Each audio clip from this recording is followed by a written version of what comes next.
Hey friends, this is Life Coach Rich. Hey, got another video here for you.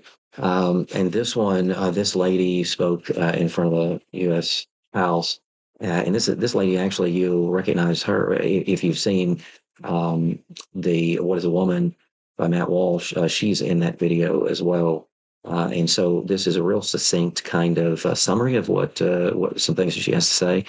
So that was really good, and we can have some other comments at the end. Opening statement. Thank you for the opportunity to address you. My name is Miriam Grossman. I am a board-certified child, adolescent, and adult psychiatrist, author, and senior fellow at Do No Harm. I have been taking care of patients for 45 years. I'm going to use my time to respond to Dr. McNamara. First, I'm struck by her use of the phrase, sex assigned at birth. Sex is not assigned at birth.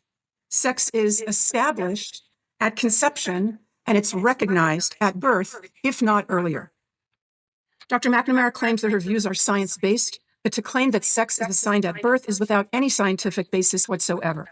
Its language misleads people, especially children, into thinking that male and female are arbitrary designations and can change. That is simply not true. Dr. McNamara claims that social and medical interventions are the only evidence-based treatment and that scientific evidence shows it is life-saving. Without it, she's warning us, kids will commit suicide. Well, a growing number of countries have effectively banned the care to which she's referring. And thank God, there's been no wave of suicides or other mental health catastrophes. 3 years ago, Finland placed strict limitations on medical interventions for minors. Sweden did the same thing after a 14-year-old girl was found to have osteoporosis and spinal fractures from puberty blockers. An investigation concluded, quote, the risks of anti-puberty and hormone treatment for those under 18 currently outweigh the possible benefits. The UK conducted. So this is some research and results that she's given from the overseas countries. She's showing different things, Finland, Sweden, UK and stuff. So they're further down the road than we are related to sort of the LGBTQ agenda and puberty blockers, transition surgeries. That's really kind of increased a lot in the last 10 years here. And so, but they're further along in the other countries. So they're talking about the results now. They've been doing that 15, 20 years, and now they're seeing the results. And so they're actually putting a halt on that kind of stuff. But what are we doing? We're trying to reinvent the wheel and go on down the road with this agenda, not learning and listening to people that are further down the road that have tried this and it didn't help resolve the issues.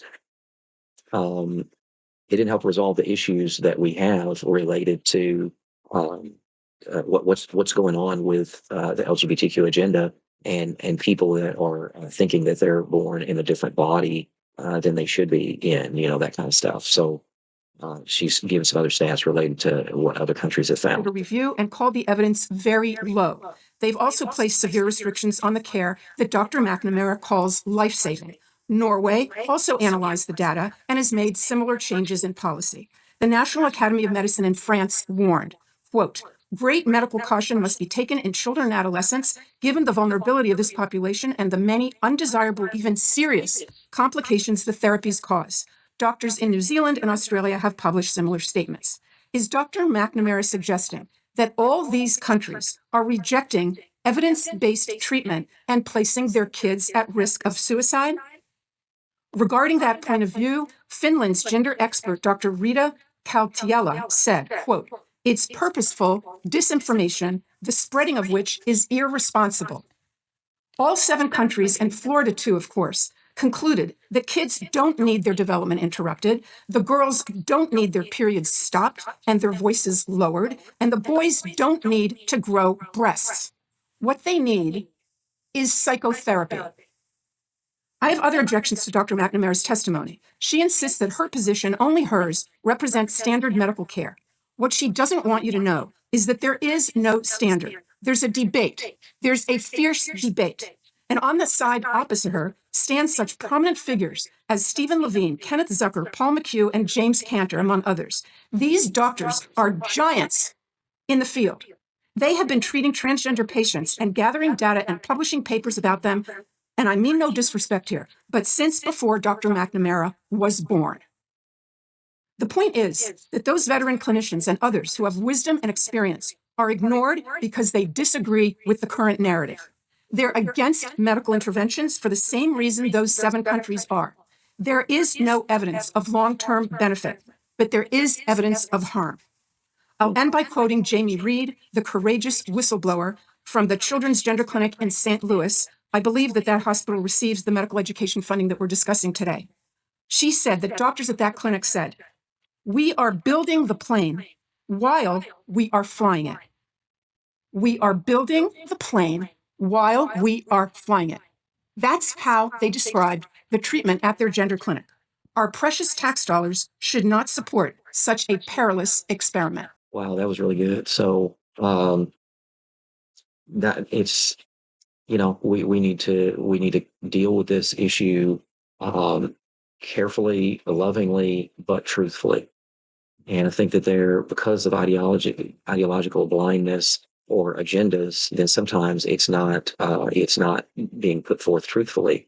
There's ignoring of data. There's ignoring of people further down the road than us, other countries that have tried stuff, and they're saying it doesn't help. What does she sum it up as? Is that this person said that what they need is psychotherapy. They have underlying issues that they need to deal with.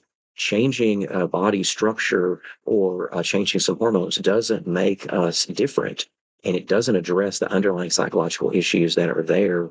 And so that's really what a lot of people need.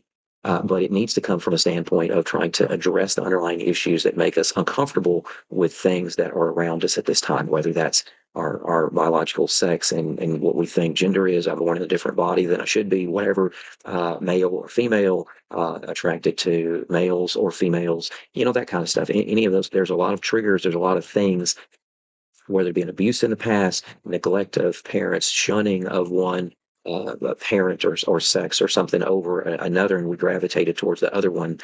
Feelings of not being safe with a particular gender, and so you gravitate towards the opposite. Those kind of things, if we are able to have honest conversations about those, loving, truthful, honest conversation, I think we can get to the bottom of a lot of stuff. But we need to learn from people that are further down the road, and the direction that America's going related to gender affirming care is whatever that they want to be at this time. A confused teenager, that reality, that confused somewhat reality that a bunch of other teenagers affirm in her mind, his or her mind, then all of a sudden that's actual reality. It's just not true. We need to address those things lovingly, sensitively, but we need to do it speaking the truth in love, and we need to get people the help that they need. And that's not transitioning to something other than what they were born as. It's to psychologically understand and embrace and love how God has made us in His image, and, going forth in that truth. So hopefully this was helpful. We need to keep improving together. If you have any other comments, thoughts, please engage down below in the comments. I'd love to talk further about that kind of stuff. Even if people want to engage and do videos with me on that kind of stuff, I'd love to talk further about those things. So please share, like, and subscribe. It's Life Coach Rich. We need to keep improving together. Thanks for watching, and we'll see you next time.